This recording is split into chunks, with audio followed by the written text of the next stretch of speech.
สวัสดีครับผมชื่อเต้นะครับเรื่องที่ผมได้ส่งมาเล่านี้เป็นประสบการณ์ที่ผ่านมานานมากกว่า10 ปีแล้วครับมันเป็นคืนที่ผมนั่งกินข้าวกับผีโดยที่ไม่รู้เนื้อรู้ตัวอะไรเลยแล้วหลังจากนั้นผมก็ต้องพบเจอกับเรื่องราวที่น่าสยองขวัญแบบสุดๆผมขอเริ่มเรื่องด้วยการย้อนกลับไปในสมัยที่ผมเป็นเด็กอายุประมาณ15-16 ปีนี่แหละพื้นเพของผมเป็นคนบ้านนอกเรียนจบแค่ม.6 ก็ต้องรีบทำงานหาเงินแล้วที่บ้านมีเพียงผมกับแม่2 คนเท่านั้นเพราะพ่อของผมเสียไปตั้งแต่เด็กส่วนญาติพี่น้องคนอื่นๆก็เสียไปหมดแล้วเหมือนกันแล้วสิ่งหนึ่งที่ผมชอบมากก็คือกีฬาฟุตบอลครับผมเป็นคนที่บ้าฟุตบอลเอามากๆในทุกๆวันหลังเลิกเรียนตอนเย็นผมจะไปเตะบอลกับเพื่อนที่สนามเทศบาลจนถึงประมาณ 2-3 ทุ่มถึงจะกลับเข้าบ้านซึ่งก็เป็นอย่างนี้ประจำพอกลับถึงบ้านก็ไม่ต้องห่วงเรื่องข้าวปลาอาหารเพราะแม่จะจัดเตรียมไว้ให้ในครัวทุกวันครับจนกระทั่งช่วงสงกรานต์มาถึงก็มีรายการแข่งขันฟุตบอลประจำปีคืนนั้นผมซ้อมหนักมากตั้งแต่5 โมงเย็นจนถึง4 ทุ่มเล่นเอาผมขาอ่อนไปหมดแทบจะไม่มีแรงเดินเลยครับผมกลับมาบ้านด้วยความหิวขั้นสุดมันหิวจนตัวสั่นไปหมดและคิดว่าแม่ต้องมีกับข้าววางไว้รออยู่แล้วถึงตรงนี้ต้องขอบอกก่อนนะครับว่าครัวผมอยู่ข้างหลังบ้านแยกออกมาจากตัวบ้านอีกทีหนึ่งก่อนเดินเข้าครัวก็ได้ยินเสียงเหมือนมีคนทำอะไรอยู่ตรงนั้นและมีเสียงคุยกันเบาๆแบบจับใจความไม่ได้ซึ่งคิดว่าต้องเป็นแม่คุยอยู่กับใครแน่ๆแต่พอเข้าครัวไปกลับไม่พบใครในครัวเงียบสนิทมันน่าแปลกใจอยู่เหมือนกันนะครับแต่พอเห็นถาดกับข้าววางอยู่บนโต๊ะผมก็เลิกคิดทันทีพอเปิดฝาชีออกก็พบว่าในถาดมีข้าวเหนียว5 ห่อแกง2 อย่างไก่ทอดน้ำพริกพร้อมผักสดจัดไว้เป็นเซตกันเลยทีเดียวผมแทบอยากจะกราบเท้าแม่ด้วยความขอบคุณอย่างสูงครับและไม่รอช้าผมรีบยกถาดกับข้าวออกจากครัวอย่างระมัดระวังมานั่งกินอยู่ที่โต๊ะหินอ่อนตรงข้างบ้านไม่ห่างจากครัวพอนั่งได้ที่เรียบร้อยผมก็ลงมือแกะห่อข้าวเหนียวทันทีคำแรกที่ซดน้ำแกงก็รู้สึกว่ามันจืดๆยังไงชอบกลเพราะปกติแม่ผมจะทำอาหารอร่อยมากแต่ก็ไม่ว่ากันผมลงมือต่อจนกินไปได้หลายคำก็รู้สึกว่าคอแห้งจึงลุกไปหยิบน้ำเย็นในครัวแล้วเมื่อหยิบขวดน้ำกลับมาก็ต้องประหลาดใจเพราะขณะนี้มีคนนั่งอยู่ที่โต๊ะหินอ่อน2 คนเป็นคุณลุงกับคุณยายแก่ๆที่ผมไม่รู้จักมักคุ้นกันมาก่อนและทั้ง2 คนก็กำลังปั้นข้าวเหนียวกันอยู่ผมเดินเข้าไปนั่งอย่างสงสัยว่า2 คนนี้เป็นใครเข้ามาในบ้านตอนไหนและรู้สึกเคืองๆขณะที่ทั้ง2 คนก็ตั้งหน้าตั้งตากินข้าวโดยไม่สนใจผมเลยผมได้แต่นั่งมองพวกเขาเหมือนคนเป็นใบ้คิดไม่ออกบอกไม่ถูกว่าจะเริ่มพูดยังไงดีเพราะในชีวิตนี้ไม่เคยโดนใครมาแย่งกินข้าวดื้อๆแบบนี้มาก่อนแต่แล้วไม่ถึง5 นาทีลุงแกก็พูดขึ้นมาลอยๆครับแกงนี่อร่อยเนาะอีบัวมันก็ทำเป็นนี่หว่าอีบัวที่แกเอ่ยถึงก็คือแม่ผมนี่แหละครับแสดงว่าแกรู้จักแม่ผมด้วยผมเลยคิดว่าคงไม่ใช่คนอื่นคนไกลที่ไหนหรอกมั้งแบบนี้แล้วยายแกก็พูดเสริมขึ้นอีกคนปีที่แล้วไม่เห็นทำเลยต้องให้ขอถึงจะยอมทำให้กินเขาพูดกันแค่นี้ก่อนจะกินข้าวต่อโดยไม่สนใจว่าผมนั่งหัวโดอยู่ตรงนั้นสุดท้ายแล้วผมก็อดไม่ได้จนต้องถามออกไปเดี๋ยวนะลุงนี่เป็นใครมาจากไหนกันอะลุงคนนั้นชะงักแล้วหันมามองหน้าผมช้าๆผมเพิ่งสังเกตเห็นตอนนั้นเองว่าหน้าของแกซีดๆเหมือนคนไม่มีเลือดและริมฝีปากก็แห้งๆกินอิ่มแล้วเดี๋ยวค่อยว่ากันว่าแล้วก็ลงมือกินต่อ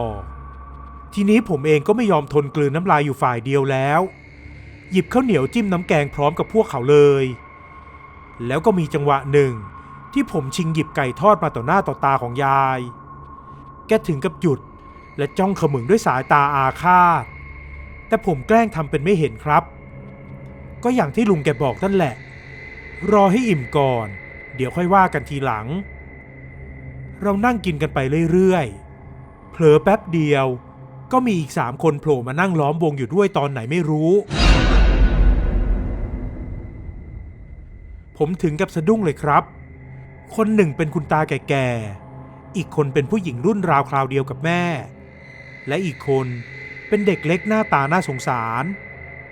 ทั้ง3นั่งกินข้าวโดยไม่ทักไม่ถามอะไรกันสักคำแล้วขณะหนึ่งยายแกก็พูดขึ้นมามากันช้าจังไอ้หนุ่มนี่กินของเราจนจะหมดแล้วคุณตาแหงนมองผมด้วยลูกตาที่ขาวขุ่นไม่มีในตาพอเห็นแล้วผมก็ขนลุกขึ้นมาเลยแต่แกก็ก้มหน้ากินข้าวต่อโดยที่ไม่ได้พูดอะไรคราวนี้ผมเลยหยุดนั่งมองแขกที่ไม่ได้รับเชิญด้วยความงง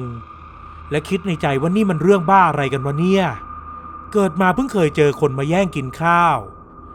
ครั้นจะไล่ก็ยังไงอยู่จะไปคุยกับแม่ก็ไม่เห็นอยู่บ้านแล้วจังหวะหนึ่งที่เด็กงอแงขึ้นมาเพราะหยิบไก่ทอดไม่ถึงยายแกก็เอื้อมหยิบให้เด็กน้อยเลยดีใจใหญ่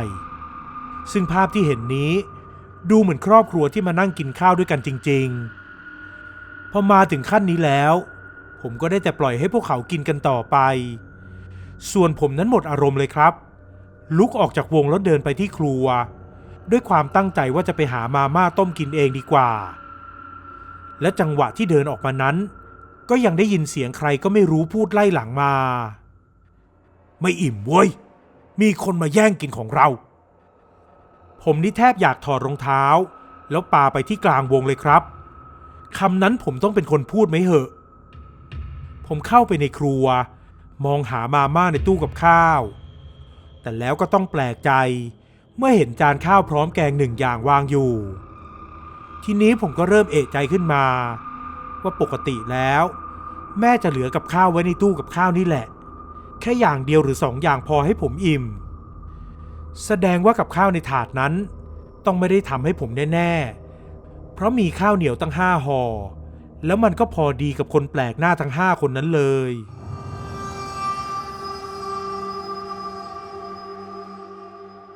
พอคิดได้อย่างนี้ผมจึงรีบออกไปดูข้างนอกแต่แล้วก็ต้องประหลาดใจเมื่อไม่พบใครอยู่ตรงโต๊ะหินอ่อนนั้นแล้วบรรยากาศตรงนั้นมันเงียบกริบ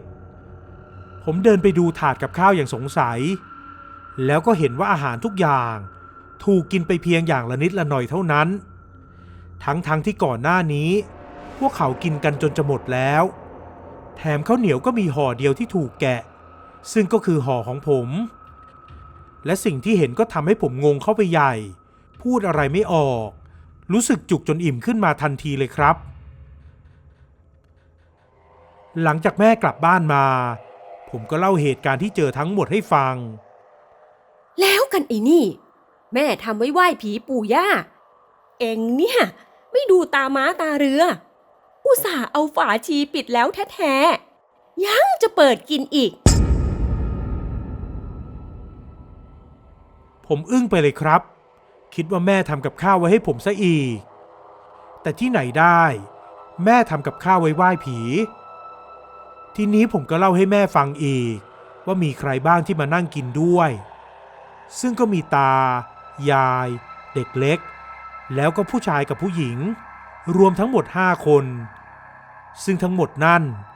แม่บอกว่าเป็นญาติพี่น้องของเราที่เสียไปนานแล้วบางคนก็เสียไปตั้งแต่ผมยังไม่เกิดด้วยซ้ำหรือบางคนก็ไปเสียที่อื่นผมจึงไม่รู้จักใครเลยหลักฐานก็คืออัลบั้มรูปถ่ายที่แม่เอามาให้ดูครับในนั้นมีรูปของพวกเขาทุกคนบ้างก็ถ่ายคู่กับแม่บ้างก็ถ่ายสถานที่อื่นแต่หน้าตาแบบเดียวกับที่ผมเห็นเป๊ะจนผมนี่ขนลุกขนพองไปหมดแสดงว่าผมนั่งกินข้าวกับผีญาติพี่น้องของผมนั่นเองตกดึกคืนนั้นผมก็ปวดท้องเข้าห้องน้ำไปหลายรอบ ทีแรกก็คิดว่าท้องเสียธรรมดาแต่ที่ไหนได้มันมีไข้และปวดหัวด้วยผมจึงกินยาแก้ปวดแล้วเข้านอนไปก่อนผ่านไปไม่ถึงครึ่งชั่วโมงผมก็ปวดท้องขึ้นมาอย่างรุนแรงมันปวดอย่างกับไส้จะขาดจนทนไม่ไหวต้องดิ้นทุรนทุรายอยู่บนที่นอนแล้วก็ตะโกนเรียกแม่ไปหลายรอบพอแม่เข้ามาในห้องแกก็ชะงักค้างตาเหลือกไปอึดใจใหญ่ๆซึ่งผมก็ไม่รู้ว่าแม่ตกใจอะไรอยู่ผมได้แต่นอนครวญครางอย่างเจ็บปวดแล้วแม่ก็เข้ามาถามอาการผมบอกไปว่าปวดท้องมากแล้วแกก็วิ่งออกจากห้องไปราวๆ 5-10 นาทีต่อมาแม่ก็พาลุงช่างที่อยู่ข้างบ้านมาช่วยหามผมออกไปขึ้นรถกระบะแล้วนำส่งโรงพยาบาลครับหมอบอกว่าที่ผมปวดท้องก็เพราะอาหารเป็นพิษซึ่งมันเกิดจากการกินอาหารที่มีเชื้อโรคปนเปื้อนเข้าไปแล้วโดยที่ไม่ต้องสืบหาที่ไหนเลยครับผมว่ากับข้าวในถาดนั่นแหละที่ทำให้ผมต้องนอนปวดท้องจะเป็นจะตายพอคิดดูแล้วแม่ผมเป็นคนที่ใส่ใจกับการทำอาหารมากๆทุกขั้นตอนรับรองว่าสะอาดปลอดภัยถ้าไม่ใช่เรื่องความสะอาดแล้วล่ะก็ผีญาติพี่น้องพวกนั้นอาจจะไม่พอใจแล้วทำให้ผมป่วยก็ได้ซึ่งมันก็น่าคิดอยู่เหมือนกันคืนนั้นหมอให้ผมกลับมานอนที่บ้านได้แต่อาการของผมก็ยังมีไข้ปวดหัวและปวดท้องอยู่บ้างแล้วก่อนนอนแม่ได้เอาสร้อยพระของพ่อมาห้อยคอให้ทีแรกผมก็ยังงงอยู่ว่าเอามาห้อยทำไมเพราะผมเป็นคนไม่สวมสร้อยใดๆทั้งนั้นจนนอนไปได้สักพักนี่แหละอาการปวดหัวปวดท้องและไข้ก็หายเป็นปลิดทิ้งเลยครับผมกลับมารู้สึกเป็นปกติอย่างน่าอัศจรรย์ใจมากเช้าวันต่อมาซึ่งตรงกับวันสงกรานต์พอดีผมไปแข่งบอลจนจบรายการต่อด้วยการเล่นสาดน้ำจนถึงค่ำแล้วก็กลับบ้านแม่เตรียมกับข้าวชุดไว้แบบเดิมเลยครับคราวนี้มีทั้งดอกไม้และธูปเทียนด้วยแกบอกผมให้มาขอขมาเหล่าวิญญาณของญาติพี่น้องแต่ก่อนที่จะขอขมาผมก็ถามด้วยความสงสัยว่าทำไมต้องเส้นไหว้ในครัวทำไมไม่ไปไหว้ในบ้านแม่อธิบายว่าสมัยปู่ย่าตรงที่ครัวเคยเป็นตัวบ้านซึ่งวิญญาณบรรพบุรุษก็จะวนเวียนอยู่ในบ้านตรงนี้ต่อมาได้สร้างบ้านขึ้นอีกหลังก็เลยเปลี่ยนตรงนั้นเป็นครัวไปแต่วิญญาณของพวกเขายังอยู่ที่เดิมเวลาไหว้จึงต้องเอามาไหว้ในครัวแล้วเรื่องต่อมาที่ถามก็คือคืนก่อนนั้นที่เข้ามาช่วยผมในห้องแม่ตกใจอะไรเชื่อไหมครับแม่บอกว่าเห็นผีคุณตายืนอยู่บนตัวผมแล้วใช้เท้าขยี้ท้องผมยังโกรธเคืองพอเห็นแบบนั้นแม่ก็ตะลึงไปเลยก่อนที่ผีคุณตาจะเงยหน้ามามองแม่แกแสะยิ้มให้แล้วก็หายไปต่อหน้าต่อตาคงเพราะเรื่องที่ผมไปกินของเส้นไหว้ของวิญญาณญาติพี่น้องนี่เองแม่จึงต้องให้ผมมาไหว้ขอขมาพวกเขาผมจุดธูป1 ดอกประนมมือไหว้ท่วมหัวแล้วพูดออกมาสิ่งใดที่เคยทำล่วงเกินไปผมขอโทษนะครับผมไม่รู้จริงๆผมพูดประมาณนี้แล้วก็ปักธูปไปที่ถ้วยใส่ทรายข้างๆเสาซึ่งผมก็สังเกตเห็นตอนนั้นเองว่ามีธูปปักอยู่ก่อนแล้ว1 ดอกซึ่งก็คือตอนที่แม่ทำไว้เมื่อวานนี้ครับพอเสร็จสิ้นทุกอย่างแล้วผมกับแม่ก็ออกจากครัว